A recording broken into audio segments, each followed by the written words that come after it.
and Happy New Year. My name is Leora, if you're new here, and we're going to talk about my new dental school schedule for this spring.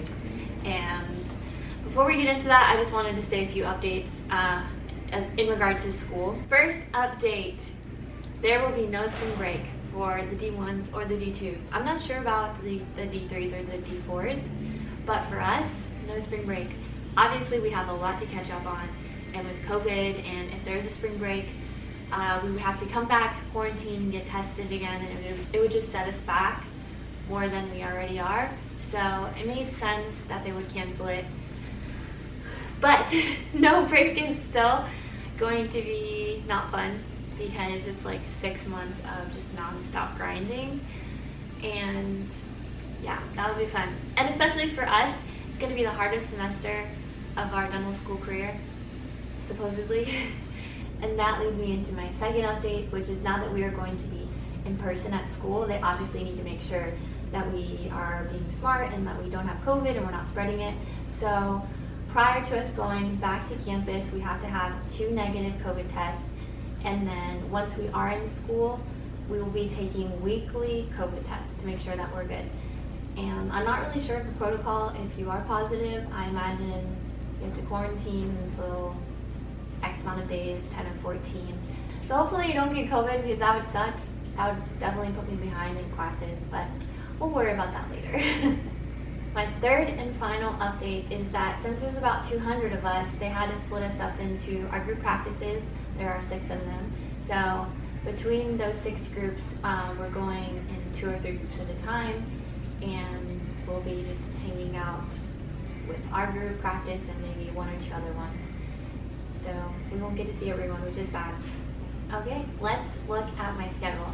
Keep in mind, this will probably change, and I already told you that it's changed a few times, so let's see what is going to be in store for the semester. Today is Monday. It is my first day back, and they started us pretty easy in January because obviously we can't go back in person right away. We have to get tested, and ICB is Introduction to Clinical Protocol, and that's obviously teaching us what we need to know to enter clinic. Then we have a little bit of Management of Medically Complex Patients. That used to be a medicine class, and they just renamed it. Pediatric Dentistry, a little nervous for that one.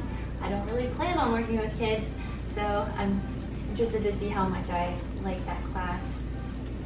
Diversity Inclusion, this is a new class that they added last semester.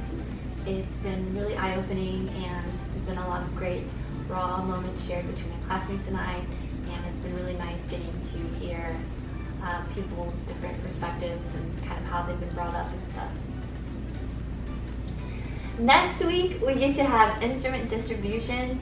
The way that I organized this was I color-coded everything by class. Anything highlighted in blue is going to be for my group, and usually if it's in blue, it's probably in person.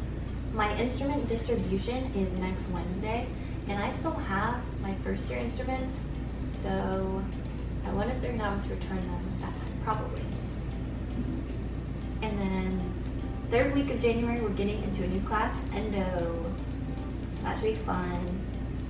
Start drilling in some plastic teeth and learning how to do root canals.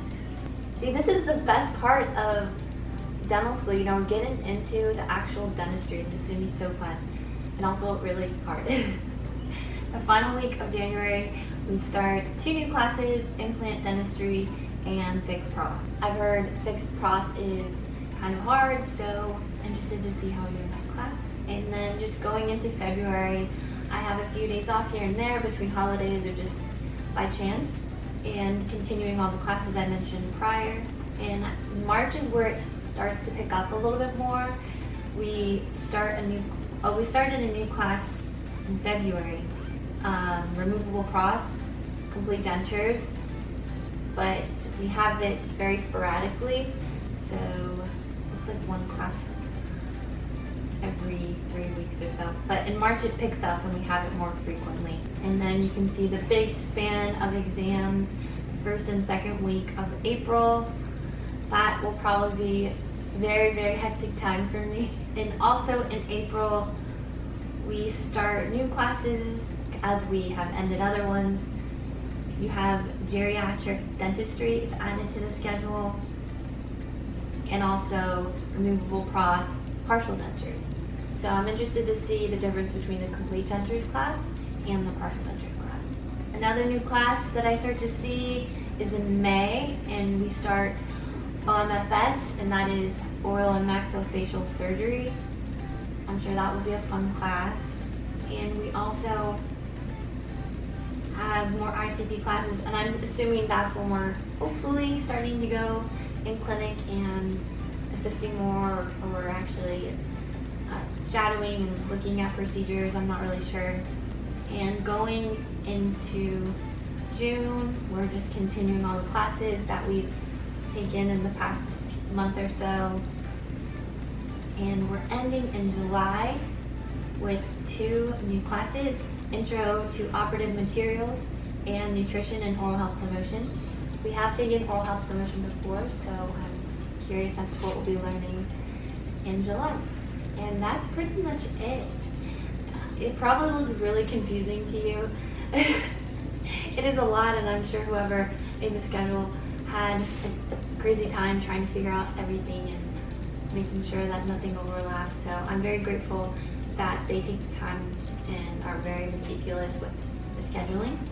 And like I said, I don't think it'll get too crazy until March, so pray for me. That is going to be it for this video. If you enjoyed it, please give it a thumbs up. If you're new here, please subscribe down below, and there will be so much more content coming soon. Now that I'm back in school, I'm so excited to vlog again and just show you what dental school is really like. So I will see you in the next one. Bye!